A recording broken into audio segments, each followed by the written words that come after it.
said that your group is going to propose a new map today, but Lou Lang, before you testified, said we're going to vote when this is over.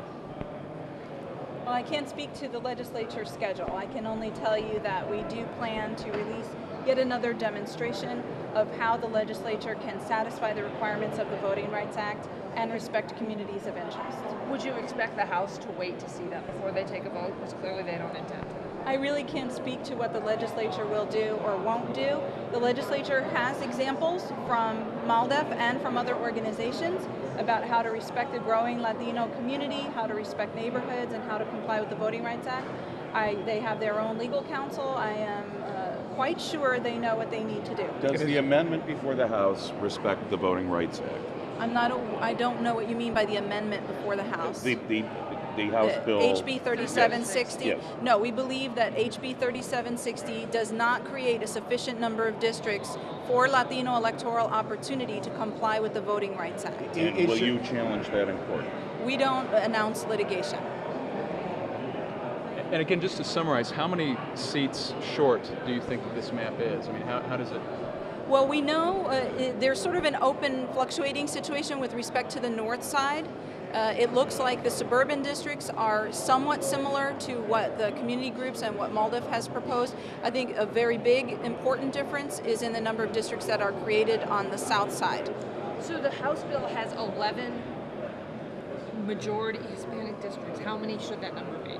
I can't tell you off the top of my head because I can crouch down and get my book and get it out, but there's both the 65% plus measure and there's the 50% measure. The 11 is just the 50%. Well, could you go on record, Nina, regarding the transparency of this process? Clearly you said you needed more time. Some of the critics on the panel say they need more time. Is this a legitimate concern? It is a very legitimate concern when redistricting plans are rolled out and then hearings are scheduled without sufficient time to analyze the plan fully. We have done what analysis we can since Friday after the close of business when the plans files were released publicly, but we would have appreciated more time to go deeper on these plans. Nina, what is the magic of 65%? I mean, can you just explain that a little bit? Because a lot of people reference that 65% figure.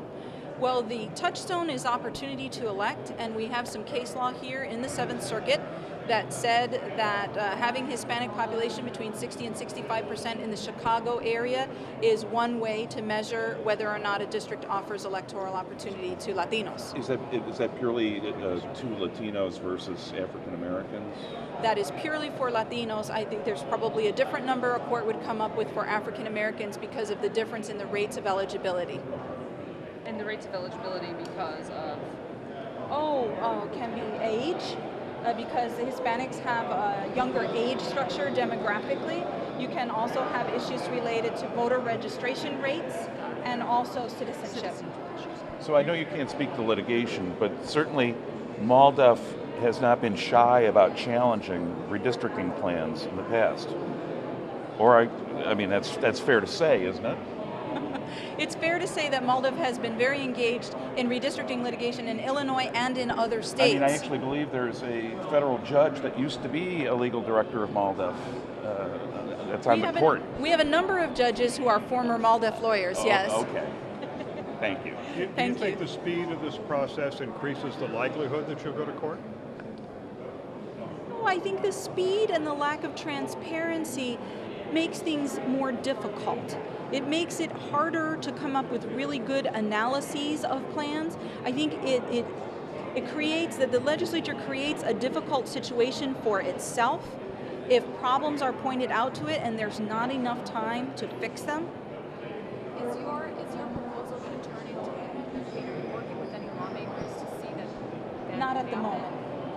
But we're certainly making all of the boundary files available in a way that you can take it, look at it, work with it, amend it if you want. I mean, it's all very public and open.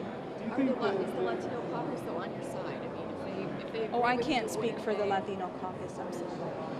Do you think your voice is being heard? I mean, you were able to give testimony, but do you think that testimony and these proposed maps really hit home? Oh, I can't say how the legislators took the testimony, but we're certainly very appreciative of the opportunity to offer that testimony today.